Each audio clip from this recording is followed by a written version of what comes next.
Satu perikop, satu hari.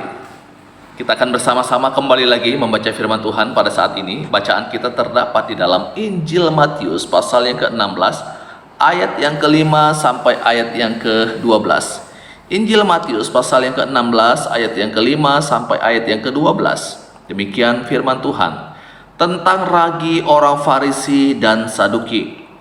Pada waktu murid-murid Yesus menyeberang danau, mereka lupa membawa roti. Yesus berkata kepada mereka, "Berjaga-jagalah dan waspadalah terhadap ragi orang Farisi dan Saduki."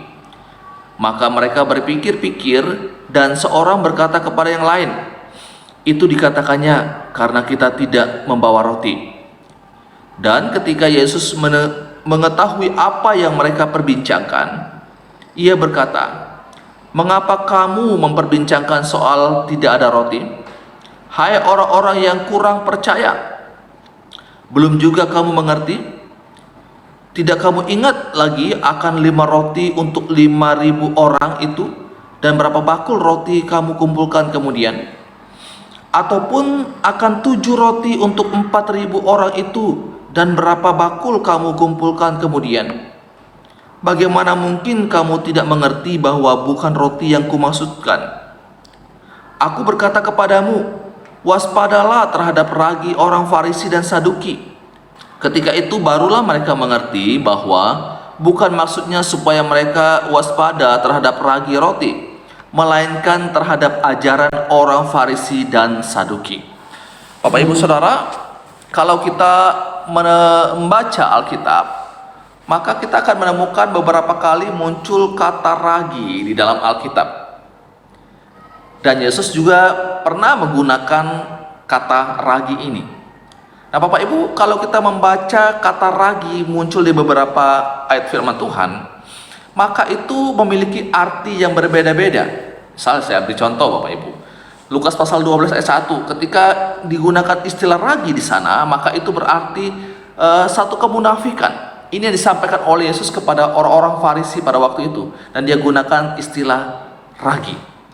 Ragi juga di bagian yang lain muncul yaitu dengan arti ajaran, dan juga muncul di bagian firman Tuhan yang lainnya itu berarti dosa. Ragi juga itu berarti Injil. Jadi Bapak Ibu sangat bervariasi artinya. Ini tergantung konteks di mana ayat itu atau kata ragi itu digunakan. Nah Bapak Ibu, ketika Yesus menggunakan kata ragi di dalam perikop ini, maka ini berarti ajaran. Itu terdapat di dalam ayat yang ke-12. Ketika itu barulah mereka mengerti bahwa bukan maksudnya supaya mereka waspada terhadap ragi roti, melainkan terhadap ajaran orang Farisi dan Saduki. Nah Bapak Ibu, mengapa kemudian Yesus katakan waspadalah, hati-hatilah terhadap ajaran orang Farisi dan Saduki? Dan mengapa Yesus kemudian memberikan ajaran mereka itu seperti ragi Bapak Ibu? Karena kita lihat bagaimana cara kerjanya ragi. Ketika ragi sudah masuk dalam satu adonan, dia akan mulai mempengaruhi semua adonan itu. Nah ini artinya Bapak Ibu, ketika satu pengajaran disampaikan, kalau pengajaran itu salah, itu akan mulai mempengaruhi pikiran dan mempengaruhi hati kita, dan akan merusak kehidupan rohani kita. Makanya Yesus katakan di sini, waspadalah terhadap ajaran orang Farisi dan Saduki. Waspadalah terhadap ajaran-ajaran yang keliru, ajaran-ajaran yang palsu.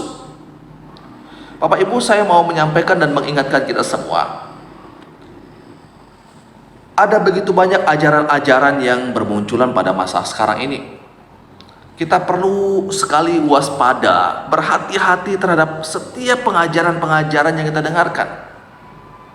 Dan bahkan mungkin kita mendengarkan pengajaran dari pendeta besar yang sudah punya nama besar. Yang punya nama besar, pendeta besar, itu tidak memberikan satu jaminan bahwa dia tidak akan salah di dalam memberikan penafsiran terhadap firman Tuhan. Bisa sekali mengalami kekeliruan di dalam menafsirkan firman Tuhan. Oleh sebab itu, sekali lagi saya mengajak seluruh jemaat Tuhan, kita tidak bisa bergantung kepada seorang hamba Tuhan tertentu Mungkin karena dia punya pengaruh yang besar, punya pengikut yang besar. Tapi kita juga harus belajar secara mandiri agar kita tidak mudah terjebak, tidak mudah akan terpengaruh dengan ajaran-ajaran yang kelihatan asli tetapi palsu. Demikianlah pembacaan firman Tuhan dan juga renungan untuk kita pada saat ini. Biarlah kita terus hidup dalam kasih karunia Tuhan, biarlah kita mengasihi Tuhan dan mengasihi sesama. Amin.